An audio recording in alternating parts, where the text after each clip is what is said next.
So I don't know how many of you all have seen the show The Goldbergs, but my wife and I started watching it sometime this year, and one of our favorite characters on that show is the mother in there. Her name's Beverly, and one of the reasons is because she's so dramatic and so protective of her kids. It's very obviously overdone in the show for comedic effect, but anytime her kids are ever in trouble and they want her to get involved, all they have to do is say, "Mommy, this person's bothering me," and then she'll basically go storm the school, shut everything down, and disturb everyone, because she believes the whole entire world revolves around her.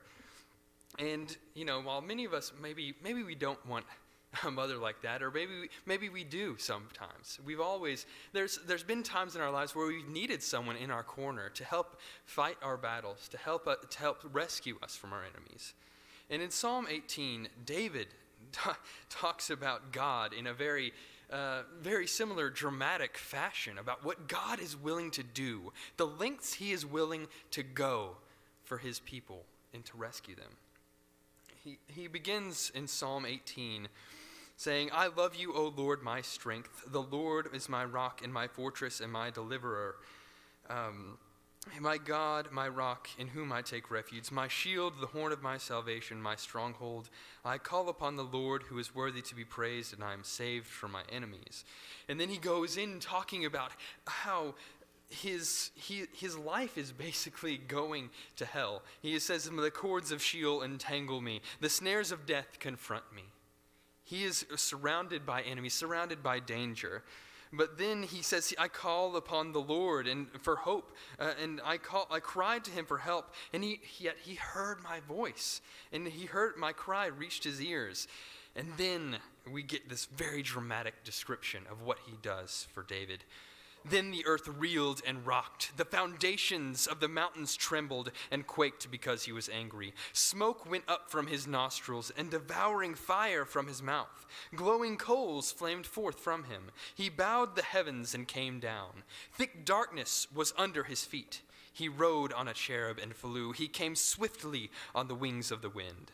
He made darkness his covering, his canopy around him, thick clouds dark with water. Out of the brightness before him, hailstones and coals of fire broke through his clouds. The Lord also thundered in the heavens, and the Most High uttered his voice, hailstones and coals of fire, and he sent out his arrows and scattered them. He flashed forth lightnings and routed them. Then the channels of the sea were seen, and the foundations of the world were laid bare at your rebuke, O Lord, at the blast of the breath of your nostrils." Now, that is quite the rescue mission right there. God was willing to turn the world upside down. He's willing to shake the very foundations of the earth for David because he cried out for help. And this was not just limited to David. At the very end of this psalm, the very last verse, it says, or the last two verses, he says, "For this I will praise you, O Lord, among the nations, and sing your name. Great salvation he brings to his king, and shows steadfast love to his anointed, to David and his offspring forever." And while we can, maybe the original context of this was to the kings of Israel, we know that Christ is the seed of David. And we know that we are also of that same seed whenever we are born again. God is willing to do this same thing for us today. And we can take comfort in that we have a God who's willing to turn the world upside down for us. So if you want to submit your life to him, and as David says here, live your life in a pure way, in a meek way, in a humble way, God will rescue you. He will save you through his blood. And if you want to do that, you can come here today and be baptized and be saved and put your faith in Jesus Christ. But if you have any other needs and you want comfort, you want God to rescue you, you want the prayers of the church to cry out to God for you, we can do that as well. So if you have any needs this evening, please come as we stand and sing.